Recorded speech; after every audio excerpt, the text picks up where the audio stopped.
Good afternoon. Welcome to another session of My First Job, the podcast. In this special month of celebrating our Independence Day, we've had three interviews back to back. Two interviews, the third one is happening today. We've covered the Army and the Air Force, and today we have Commodore G. Prakash, retired, who's been with the Indian Navy, and he'll give us a perspective of what it means to serve in the Navy. He comes from a family where three generations, one after the other, have served in the Navy. And he started out in Sainik school. And like he said, it's an experience that starts very early in life and teaches you how to take life head on. He has served in several capacities in managing projects, in managing schools, in managing entire naval bases. But I think it's best to hear it from him because there's nothing like knowing what a career in the Navy is like. Let me bring him on board and let's begin this conversation. Good afternoon, Commodore Prakash. Thank you Hi, for hi, being on Venu. the show, and it's an honor to have you. Thank you very much, Venu. It's nice to be here. It's a privilege for me. Okay, so great. You come from a family of people who've been in the defense forces. So why don't you tell us what it's like? What is the family atmosphere at home? And you must be swapping so many stories. Yes, Dad is no more. He left us 13 years ago. He joined the Indian Air Force in 1951, 4 years after independence.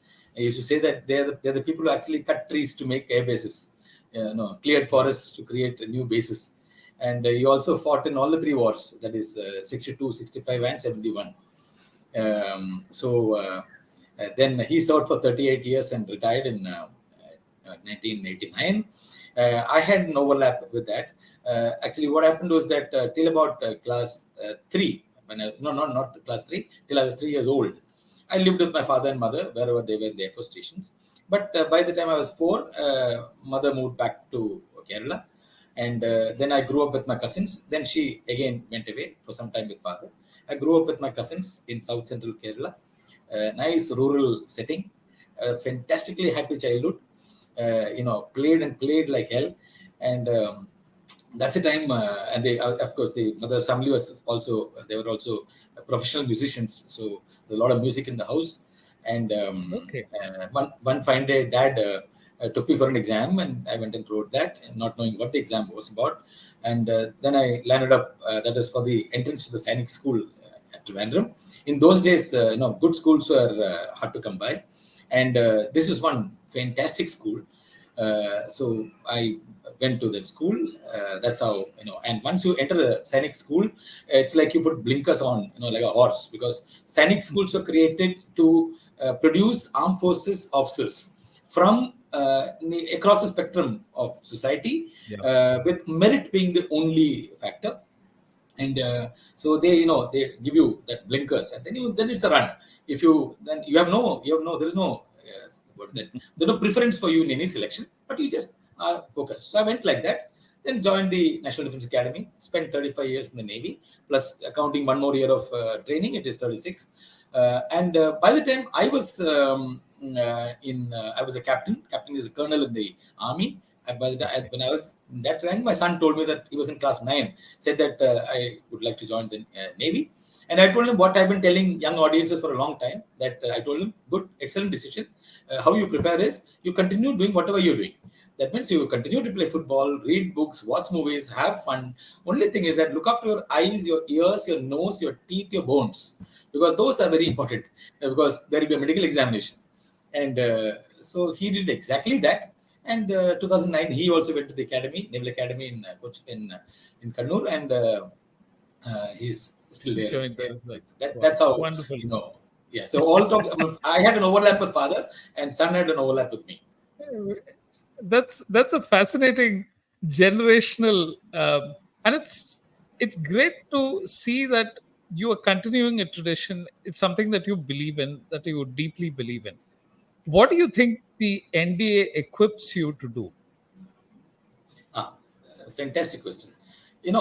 Suppose I heard Wing Commander Sebastian saying that the people who come from sailing schools can withstand it. Yes, we are quite seasoned by the time we land up in Right. NDA. Just about nothing should be shocking us, but still a lot of things end up shocking us. Sometimes in a simple lack of reason. And you wonder what is this, because it actually instills a few things. One is that they teach you, they just rub ego out of you. Ego is just Okay. taken out, because if you have ego, you can't be a team member. So there, it's everyone wins together or everyone loses together.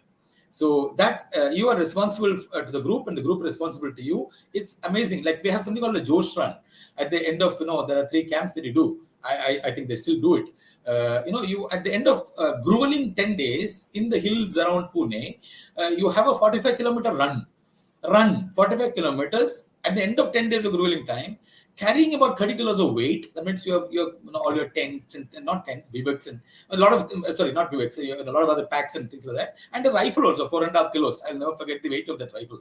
And then you run 45 kilometers back to the academy, and it's also you get what do you call that, it's a competition. So do or die, anything that such institutions do, it's do and die competitions. So Right. now, if somebody falls down, you can't leave him. There is no ambulance to pick him up. You have to carry the chap and run. So you give him Okay. 2 kicks, and the deadest man will wake up and run. So now you come and finish that thing. Now, what do these kind of things do to you? Today I know it actually equips you with kind of a maybe some arrogant confidence. I can, today I can, at the age of 60, I can say that, but a lot of confidence that you can do anything. I mean, they're not trying to make a Tarzan out of me, or Mr. India out of me. It's not going to last. You see, they also know it. But in your mind, they make you invincible, saying that you can do anything. And you need that kind of thing, as you finally go into your profession. I think that's what India equips us, and they just make you, problem solvers. You, but You you make an extremely interesting point, Commodore. I'm saying this because you said Tarzan or a Mr. India, because there is an obsession with building bodies today.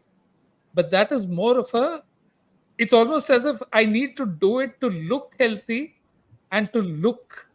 But the mental part of it, which is the strenuous bit, is not really tackled in those things at all. yeah, People only look at something where, which I think is a very important part of what you're saying, that it's not enough to simply look the part but play it as well. you play it as well.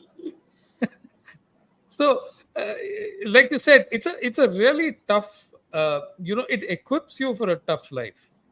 Yeah. In your case, were you very clear that you wanted to join the Navy?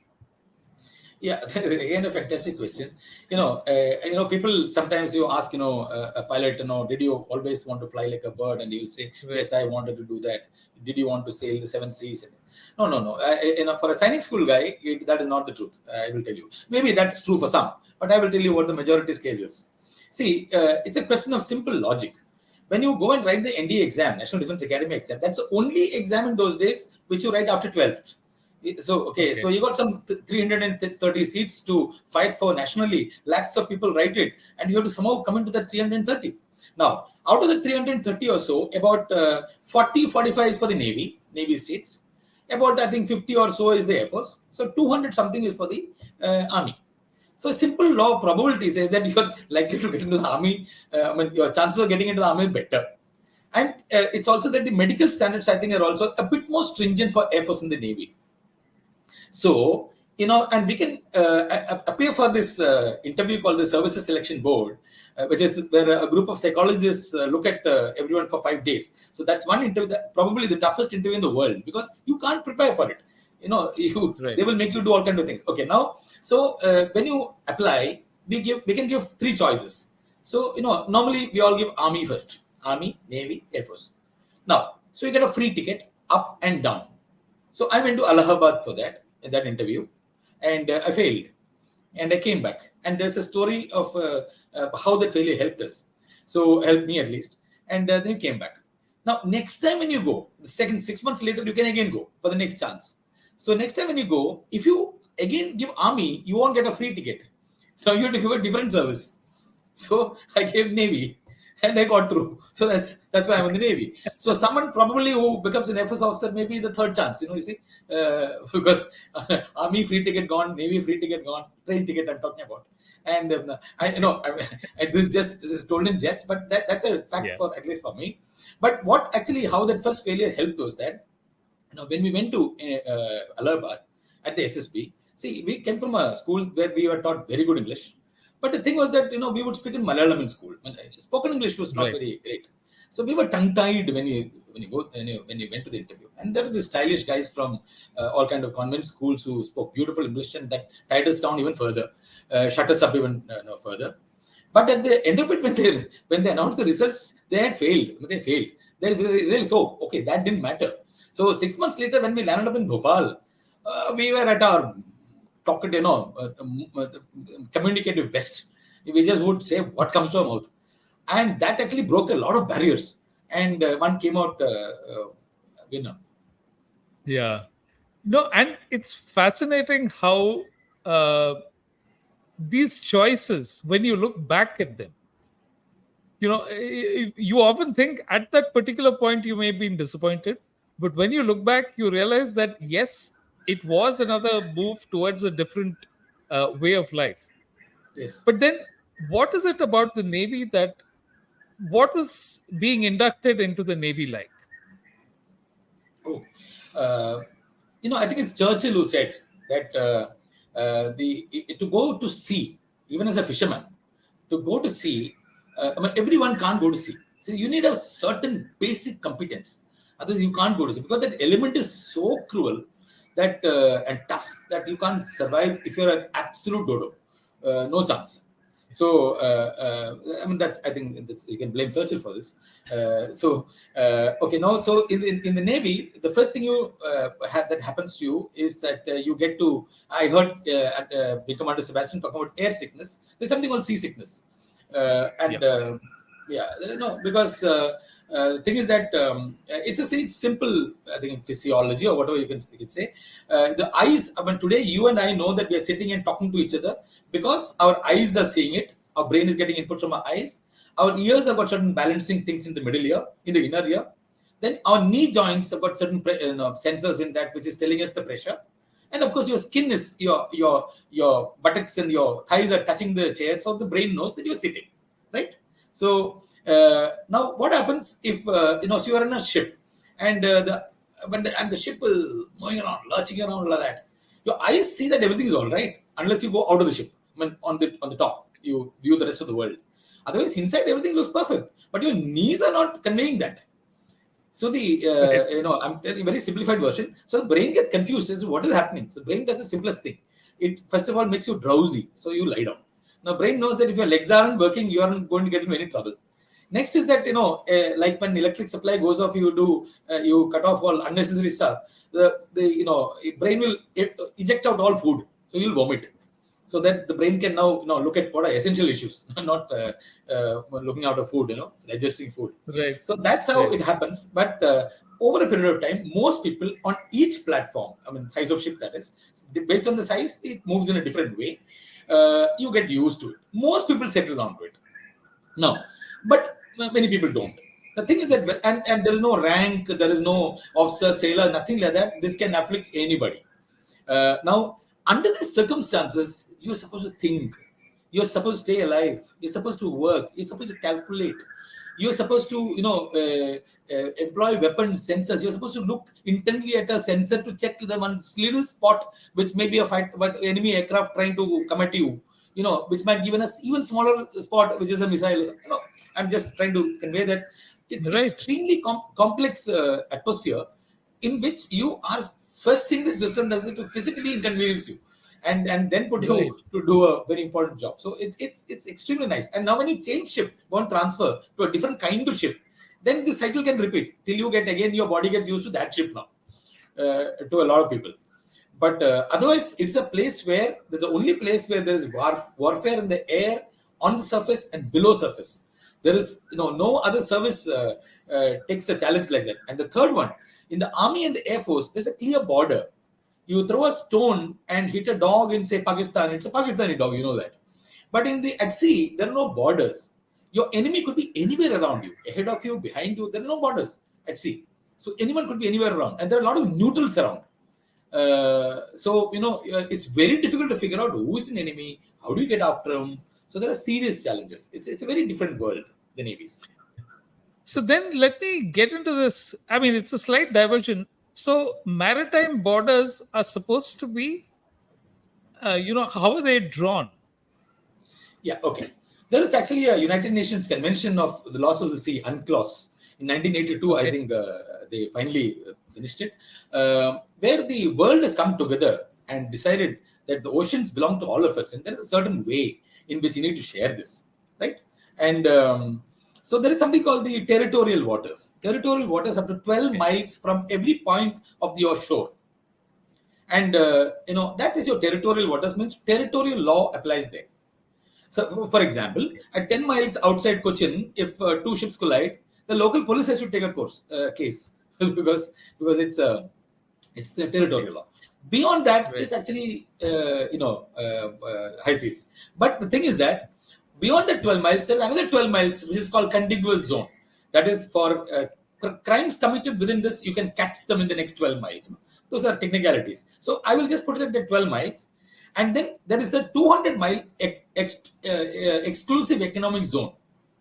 Now, for every country, from every point in the shore, 200 miles, that shape of India, you can imagine 200 miles, of the peninsula. That is your exclusive economic zone from which only you can take economic advantage. You can fish, you can do prospecting for minerals and things like that. Okay, now let's come to adjacent countries like India and Sri Lanka. There are places where we come too close.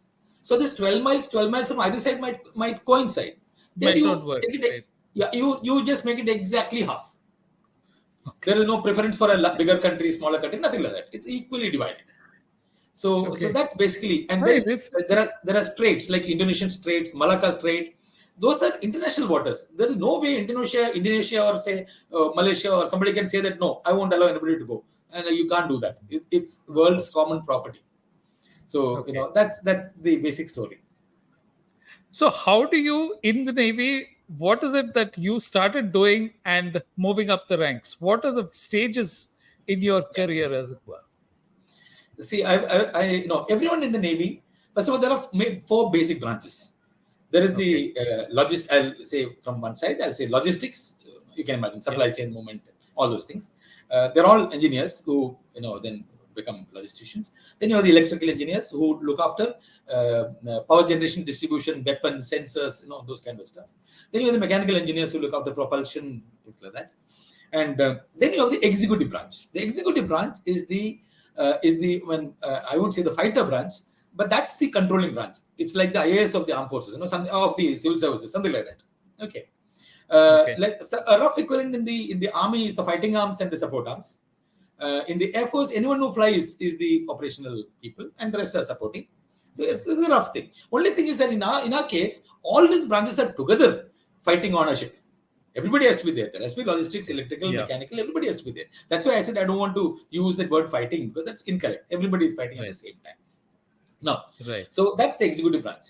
So, and this is on one side. On the other side, there are 4 places you can go. You can go to ships. You can go to aircraft. You can go to submarines. And you can become a diver or a commando. Right? So there are 4 cadres into which you can go. Now, anyone who comes to the Navy automatically comes to ships. That's your default setting. Now, because submarines and aviation and diving and marine commando and all about additional personal risk, one has got to volunteer for it. So, so I also joined ships. I had my initial training in 6 months Cochin, 6 months Bombay, and then 1 year in Vizag. And thereafter, I get my first independent appointment, a small little ship. It's one of those ships that went to Karachi to attack in 1971. I was on one of those ships as a young officer. And from there, I volunteered for aviation. So I went to Cochin and finally joined the helicopter stream, which is the seeking helicopters, multi-role helicopters, which can fight ships and submarines and all that with missiles and torpedoes. Now, but I'm not a pilot in the sense that you have to understand that you may remember F-15 Tomcat being flown by which is that Top Gun. Top Gun, You right? have you have the what is his name the the pilot. Cruise, Tom Tom Cruise. Cruise. Tom Cruise, and there's Yeah. one more officer with him. You see, so Tom Cruise is flying the aircraft. The other officer is actually using the aircraft. He's the one who's fighting with the aircraft, Okay. right? That's a rough Okay. indication.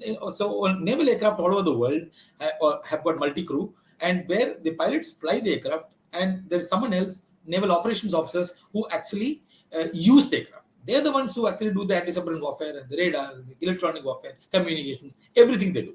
Okay. So I went and I volunteered, and then I got into the seeking 42 Bravos from UK. Just about while we were sitting in our class, we could see them being towed in crates, brought by Right. ships, and so it was a wonderful opportunity to join that stream.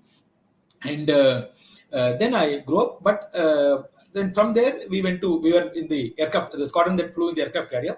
Virat and Vikrant both are operational. So from 90 till 92, middle of 92, I was on both the carriers, aircraft carriers, and thereafter I now in the Navy, executive officers, you get to do a specialization. Like for example, people who go to ships have got to specialize in one of the four things. One is navigation direction. That is time and space management. Second is Right. electronic warfare and communications, and third is undersea warfare. That is anti-submarine warfare. And fourth is above what that is ships and aircraft. That's called gunnery. We call it gunnery. Gunnery, anti-submarine warfare, electronic communications, navigation direction. Now these four, all officers have to do. I mean, all ex-officers have to do. So my son is a navigation directions specialist. So I Okay. got selected for anti-submarine warfare. So I went and did a 1 year anti-submarine warfare course in Cochin, and then now was posted as an anti-submarine warfare officer on a ship, on a frigate.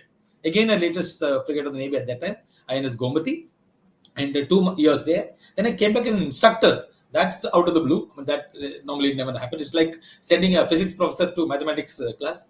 So I came to who Okay. also knows mathematics, by the way.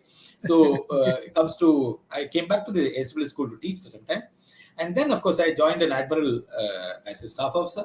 Then I went to command my first ship as a small ship, that is during Kargil, but that I was part of the time I was there. Then I moved to staff college in Ooty, Wellington, for a 1 year's course. Then to naval headquarters, and then I went as HOD of the flying department on a frigate again. From there, I went to naval headquarters for 3 years. I was looking after plans, aviation plans, that is future plans and capital budget. From there, I went back as second in command of a frigate. Then I became captain of a frigate, and then I went to Delhi to into a directorate called Directorate of Strategy, Concepts and Management and Transformation. There's a new directorate that was set up. From there, I went to command the air base at Ines Dega, the Vizag airport. And from there, I went to the Naval War College to do my war course, which is also an MPhil from Bombay University, and 1 year's course. And thereafter, I came back to look after the aviation on the east coast of India, as in the headquarters in Vizag. Then I went to from there command my third ship, which was actually a squadron of 4 5 ships. It's a training squadron where young cadets are taught. And from there, I moved to command a base in Goa, from where I became director of Maritime Warfare School in Cochin. And my last appointment, 3.5 years, I was the largest base of the Navy, INS Venduruthi. And administratively, I looked after entire Kerala's requirements. And that's from where I retired. Wow. That's quite a career journey. And in each one of those, one of the things that comes through is, people say that you need to be a learner lifelong. And from what you've described, it's literally that what the services are doing. It's like they never stop teaching, they never stop learning. It's like it's part of the whole thing. And the whole emphasis seems to be on the physical aspect, but like you mentioned, there was so much on the mental and building those ideas and letting people understand what this theater of war is, because it's never just about destruction. It's also about control, it's about command, it's about managing so many of these things. It's fascinating to listen to, the number of career streams which are available, because I think people very often just look at the surface and then say Army, Navy, Air Force, and then uh, the steps within. I think those are really fascinating in terms of how much opportunity there is in order to learn and to do it in an environment which really helps you, encourages you to learn. What part of, I saw one of the things, the presentations that you've made, where you projected a 3,000 year projection of what peace would be like, or how do you arrive at things like this? Just about anything that any Sainik school boy would tell you is that, that Sainik school gave you. I had a, Okay. very unique beginning there. In that Sainik school entrance exam that I wrote, I came second rank in the state, and I went to the school Wow. like a big champion. But the only thing is that, I would fail every year in English, because had gone from Malayalam medium. I didn't know English, and the entrance exam was an IQ test. There was no language, didn't matter. So class 5, 6, and 7, I failed in English. In class 8, I spelled in the Onam exam, Onam Christmas and final exam. In the Onam exam, I spelled water as VATER, and I was made to stand up on the desk, and George Phillips sir, late Sri George Phillips sir, beat me on my bum, and I was quite ashamed. I went to our librarian, new youngster called late again, Simon Peter sir. Very, very nice man. What an ideal librarian. I went to him and told him, sir, I want to learn English. So he started me off with Amar Chitragatha comics. This is 1975, when the comics had just come into our school. So I started off with Draupadi and Bheem and all that. And he took me through some, all those abridged classics through the year. In 9th, 10th, and 11th, and 12th, he changed my life, and in many ways. And he himself has written about this, and it's published. In 9th, he said, okay, let's go to Europe. Let's keep Shakespeare aside. That's Old English. And let's read every famous author's every book. I mean, it's impossible task. But that is just to tell me what is the intensity that he expects. So I read like a crazy guy. I mean, just read and Dickens, and just about all the classical authors. I read and read and read. I didn't understand half of what I was reading. And in 10th, he took me to Africa and North America. South American books at that time was not, though Marcus and all are writing, but those books are not available actually outside. In our school Right. library, at least didn't have it. And in 10th, I did very well in the English exam, in the board exam. 11th, he took me to Russia. Extremely complex literature. And by the time I had become okay, generally okay, he said, okay, in 11th, he said, okay, now you've become okay. So in 12th, he said, now you've transcended English. Now you've gone to literature. So remember that literature is the same in every language. English is not superior. Every, because stories, people who write, they bring it, there are certain factors that produce writers. And so he said, you read Malayalam in 12th. I read only Malayalam in 12th, Malayalam books. And that changed my life, actually. It's tremendous amount of wide reading.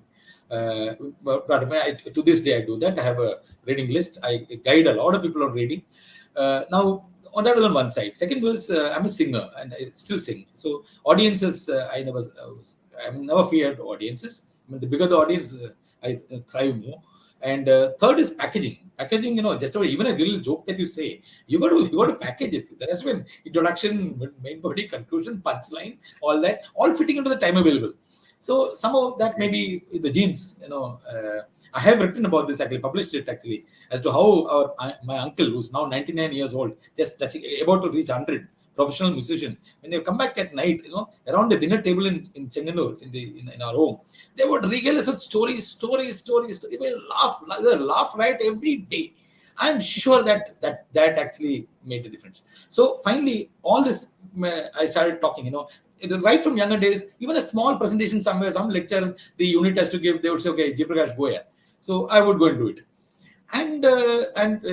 But I wouldn't go and do something without reading. So, extensive amount of reading you do, and you already have some background perspective. Mind is always open, never narrow. That is because you read, all across. It's a simple thing like a test of the Duberville. If you read tests, Thomas Hardy's. Yeah. And then if you read Punathil Kunyamdulla's one Malayalam story called Malabogalla Kunyamdulla, if you read these two, Right. you will find that the lessons are the same. So whether it's a rich man's son in Kotaragara Yes. or a rich man's son in England, it's the same. So you learn perspectives when when you read like this. So that's how I What finally a, drifted onto.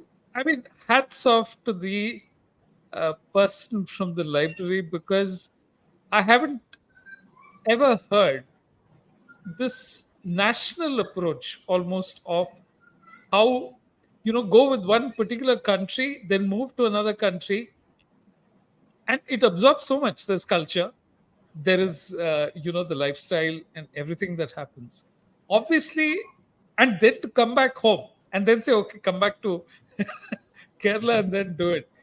It's strange that courses in literature are not really focused on the mother tongue or talking about specific things. Obviously there would be things I haven't heard of them, but the way you've described them, it's a fascinating aspect of how this whole thing is been. And like you said, the depth of what you get to understand, because in a lot of cases it's not just about reading, it's also about understanding what is actually involved. So when you took over as the chairman of the civil airport, what is it like in Vizag? Oh, What is yeah, the it's okay. Yeah, experience like? it's actually okay. The Air Force bases in North India are all Hmm. commanded by Air Force officers, and civil Okay. aircraft operate from one part of that airport using the same runway. They have a civil terminal, Okay. entry and all are exit are different, but the entire security of the place, maintenance of the place, everything is the headache of the Air Force officer in command of the place. Okay, all the Agra, Bhatinda, there are so many of them. For the Navy, there are only three: Port Blair, Vizag, and Goa. These are commanded by naval officers. Okay, so you're also the chairman of the airport safety committee, and you are responsible for everything. Now, during my time, was the new runway built, the 10,000 feet runway. When I joined, it was the 6,000 feet runway. In my time, the 10,000 feet runway is built, because of which now aircraft fly at, civil aircraft fly at night also there. That happened during my time. So Okay. extremely unique experience. And when I joined, my boss at that time was Admiral Mehta, who was CNC East, and 1 week later he was moving as the Navy chief. So when you take over command, you have to formally meet your boss, with all that ceremony, sword and all that. And so when I met him, he told me, "Look, aircraft will keep flying. Don't worry. Your main job is to ensure that civil works happens, and those are the kind of things that you must look after, because no one else will look at that, and that is going to stay for the next 100 years." So it was amazing, that experience of getting that runway built. See, mind you, at that time, unique pressures. Telangana and Andhra Pradesh were being spoken about, and there is much speculation as to which is going to be the next capital of Andhra Pradesh. Is it going to be Vizag or I think Amravati, and one more, I think, was the Vijayawada. I think, yeah, three. Right. So there are a lot of speculation. A lot of people trying to become powerful there. So there are a lot of intervention, but handling all that was fun, and getting that runway made, it was amazing experience. And otherwise, of course, we had about 24 aircraft at the time of 6 different types, and they were flying. That is our own, and civil aircraft also. We had even once an Embraer of Paramount Airlines. It overshot the runway. I mean, it landed Hmm. late. They came too high, too fast. So by the Okay. time they landed, hardly any runway left. At the end of it, at the end of the runway, for your comfort, you would like to know that there's something called the soft ground arrestor. As about 100 meters of land, which is just mud, so that it can, it'll run into that, and it gets, it won't run very far. The wheels will go into the mud. So actually, that aircraft Wow. ran for about 70 meters and stopped in the mud, and so all those passengers were saved. So you put down the aircraft, close the runway, then you pull the aircraft out and make it operational again. It's an amazing experience. One never expects these kind of things when you join the Yeah, Navy. yeah, especially when you, which brings me to another amazing experience you had, which put you on the front page of the Washington Post, which was tsunami relief in Yeah. Colombo. How did that come about, and what was the background to that? Yeah, that's actually the tsunami, the post-tsunami work of the Indian Navy is what actually changed. It is an epochal event. Even we reacted faster than the Americans. Despite our own country having been hit by the tsunami, we had widespread damage, but almost 40 ships of ours finally, went to Sri Lanka, Maldives, and Indonesia for relief work.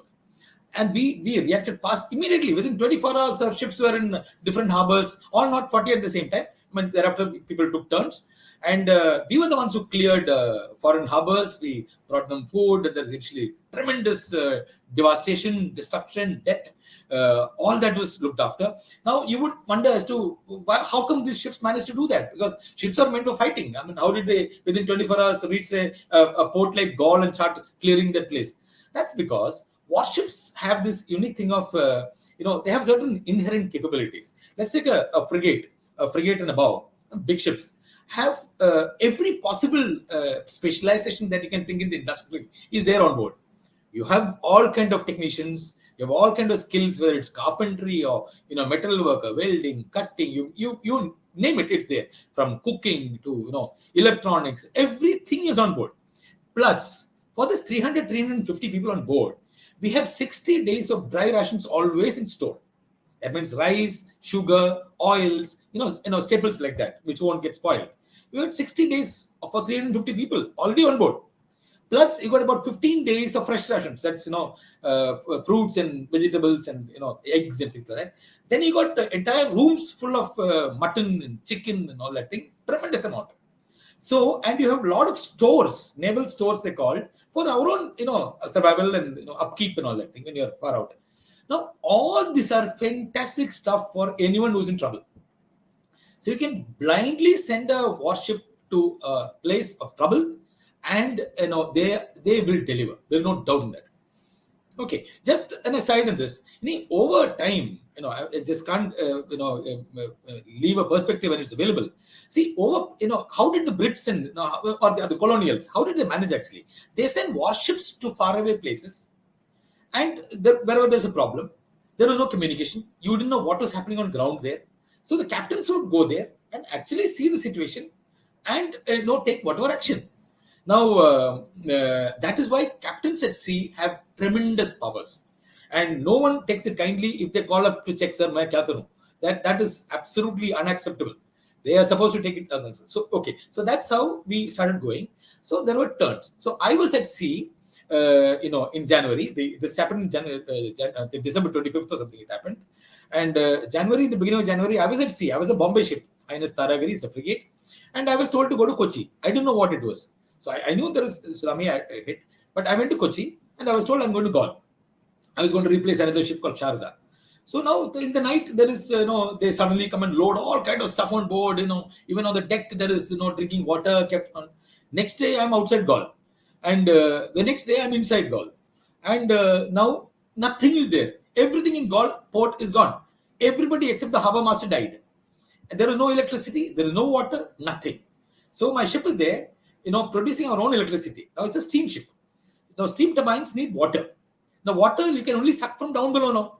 Now down below is land because you're inside harbor. It's so dangerous that your engines could go, if the wrong things get sucked in.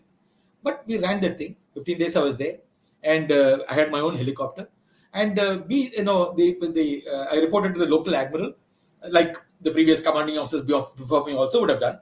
And Admiral Tanakun, he's still a friend, and he said, okay, do your best.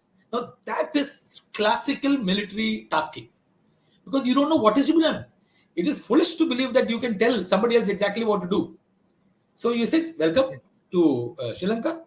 You have an area of 600 square kilometers.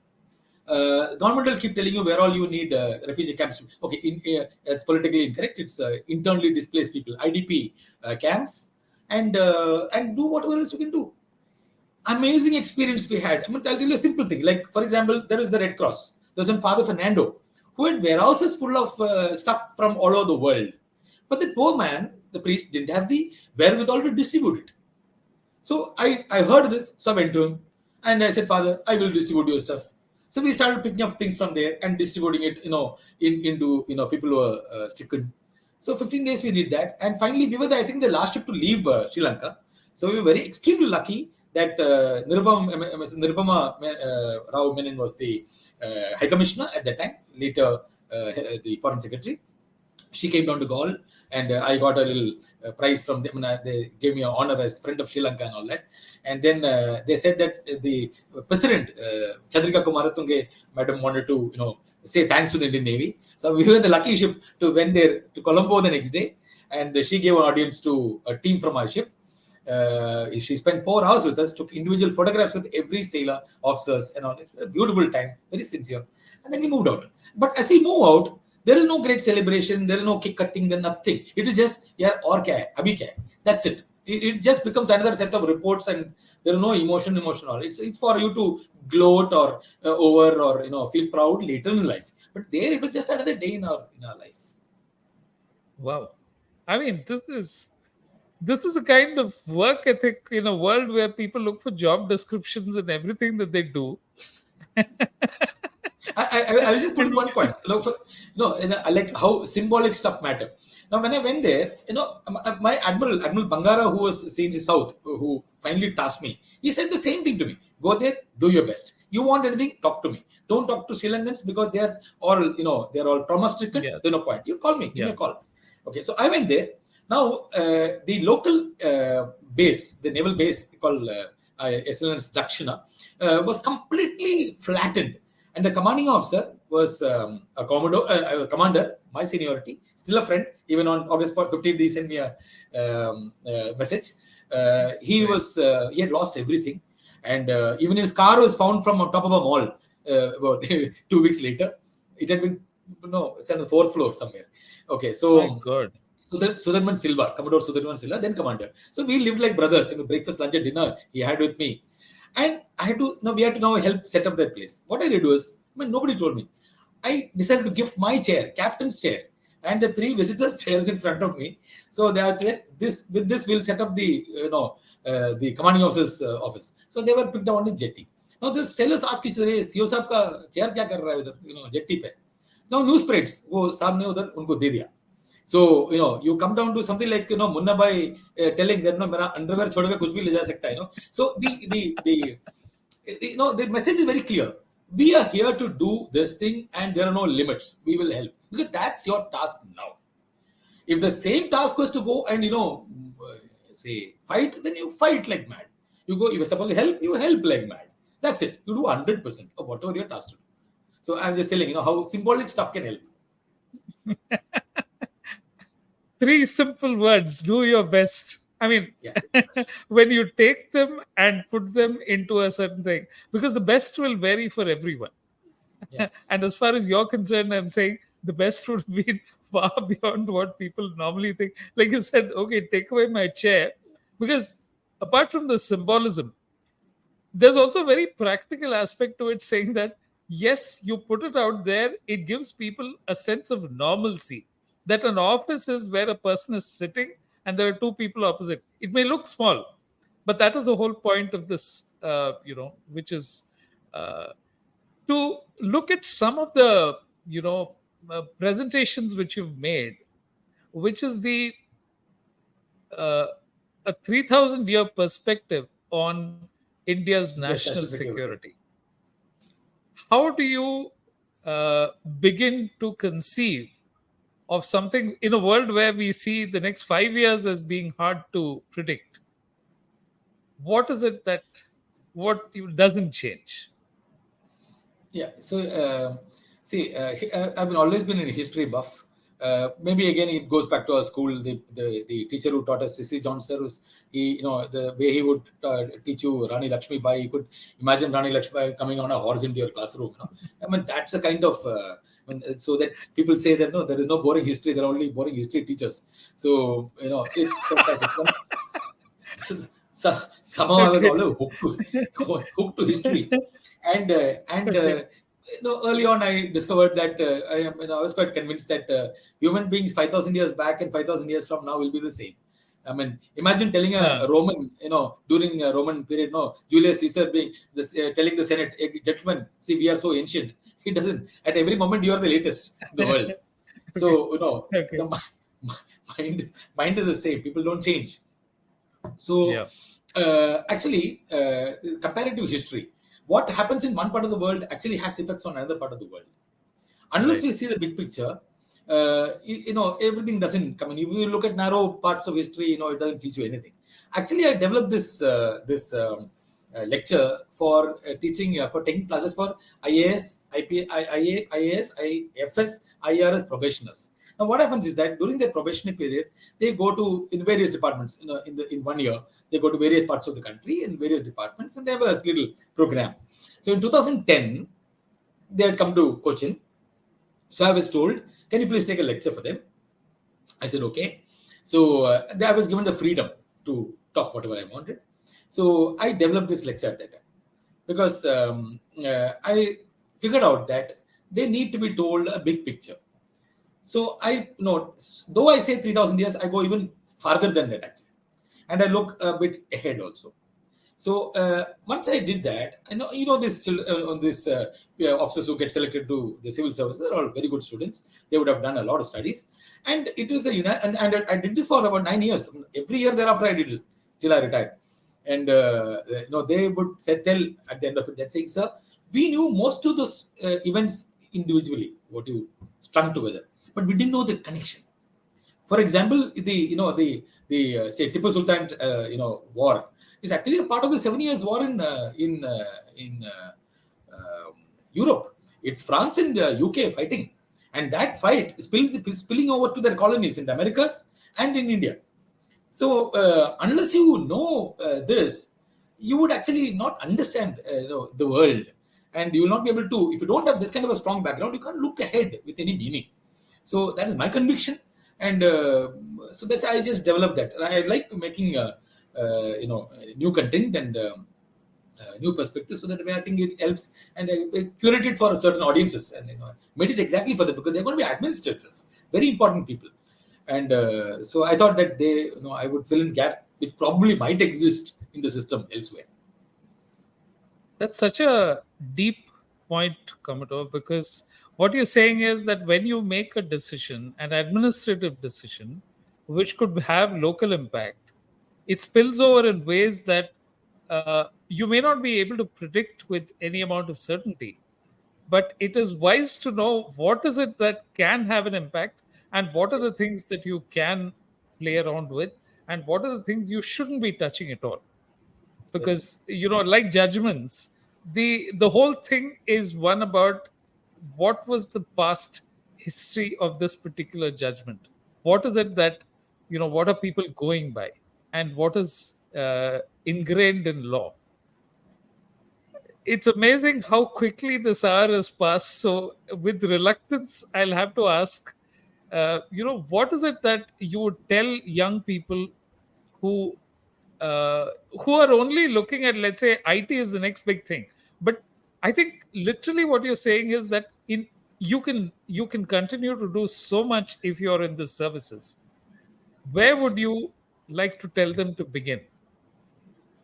Yeah, I would tell them to begin just by being normal. Just as a computer CPU has many sectors, there is too many sectors in our individual in our bodies, in our say brains or Right. our cells. So they got to actually engage every sector, not leave any one sector fallow and or go too much on one only. Unless you try that, you will not fail. I have done so many what in the corporate office or corporate world calls unit head. I have done eight such appointments, three warships, three bases, then one large other shore organization, and a command of a group of ships. So I've done eight of them. Now maybe I kept failing. I made mistake after mistake I made. But and the Navy probably wanted to give me more chance to make mistakes, so they continued giving me these opportunities. But if I had not tried various things, I wouldn't have failed. So all these youngsters must look at everything, keep an open mind. And it is, I think it's Gandhiji who said that the richest man in the world is not the one who has the most; it is the one who needs the least. And another And another nice one, I was very lucky to imbibe in class 11 from, I think it is quotable quotes from Reader's Digest or Life is Like That. Again, Gandhiji, that at 20, you're bothered as to what others think about you. At 40, you don't care what others think about you. And at 60, you realize that no one has been thinking anything about you. So, that's, so these kind of things, this kind of an approach of being a liberal, willing to listen to anything, and go on multiple fronts to really figure out, okay, finally, where do I want to go? But even when you go on that road, you should not forget the other roads. You must go there. You still have to stop and smell a flower. You still have to go and watch a movie. You still got to make stupid jokes which you did with your classmates only. You cannot tell anybody else now. So they should just look after, and finally they must look after their bodies, their eyes, their ears, their nose, their bones, their teeth. They're extremely important, because there are many professions, many doors will close to you in life if you don't look after these kind of things. You will never understand the importance of it. Yeah, those are the irreplaceable assets that we have. And, Yes. right from childhood, it's one of the things that, you come back to it, that an active mind and an active body. That is, you ensure that whatever it is, that you're keeping your mind fed just as much as you feed your body, is one of the ways in which a whole lot of stress around systems or whatever can be removed. And I fear that people are not spending that time today in terms of the feeding the mind. It's one thing to engage in a debate, it's another thing to enrich the mind. And somehow people seem to get there, the way news is structured today, or the way content is being read today. It's all bite sized, but depth is about spending hours with something. And I think you said it when you mentioned the fog of war. Yeah. To make sense in a war, you have to understand that while the opposition may do something, it is still human. So there are things which you will do which are, so there is a spectrum between which people will operate. And in a war zone, there are only two or three things that people can do. I don't remember the exact context. The person who said that, I don't believe in second chances. After reaching a certain place, he just, what do you say, burnt the ships so that they had to proceed. There was no question of turning back. Yeah. So it's almost as if you limit the options and then say, okay, this is what I do. So while you say that there will be a certain set of things which are there, so I mean, it's been a fascinating journey of seeing the services. Did you ever, at any point, the transition from uh, a military or the services life, a life in the Navy, to civilian? I think that will be my last question for you today. What is Yeah. it you feel? How have you been helping people? What is it Yeah. that you So, feel? firstly, once an armed forces person, we never become civilians. We become veterans. We become military veterans. Okay, So even after I die, I'll be late Commodore G. Prakash. okay. So I for get the me, distinction. Yeah. so so the thing is that I say that no, I can come. I've left the Navy, but the Navy has not left me. It's still Right, inside. It's so deeply inside. So right. since for over 20 years I've been lecturing and I've been writing. So that they continued, of course. And then 2 years, 1.5 years back, I got an offer to join a multinational company, and I left Kerala, and me and my wife came to rural Orissa in the industrial heartland, where an absolutely new beginning. Now here is I never could imagine that I would land up in a place like this and have an opportunity again, help people and do work around, and it's an amazing world. Thing is that it is like I feel that people like us where like a toy that was someone gave her that key in that sainik school, and then it is continuing to go like that. And you don't want to stop. You never think that you'll start unless that thing battery stops and you fall off. You'll continue going. So all that all-round work that anyone like me in the armed forces do, I think we are always capable of doing that. Continues till the last day, and with that confidence and moving on, and a lot of hope and prayer, we move ahead. Continue to make mistakes and correcting them, learning from them. Wonderful, sir. Thank you so much for coming on board. And it's been not just an education, but a much deeper understanding. 1 hour was too short a time to spend with you, but at least anyone who's listening to this, I think, will get some sense of the depth that is available in every single one of the armed forces that we have. And as a career, it can be deeply enriching and rewarding as well. Thank you for coming on board and uh, taking this whole set of questions from a civilian who who I think had came in with very little understanding, but I have to bow in respect to every single bit of what you and others and the entire armed forces continue to achieve day after day. Thank you, sir. Thank you very much, Venu. Absolute pleasure for me. Thank you very much. Thank you. That was Commodore G. Prakash, retired. And what a wonderful story of a career which has encompassed not just service in the Navy, but in so many dire situations in which he brought out how so much can be done because of the experience and the training that he had and that the armed service brings in. Next week, we'll be back with another guest. Do join us then. Thank you very much for joining us today. Bye bye.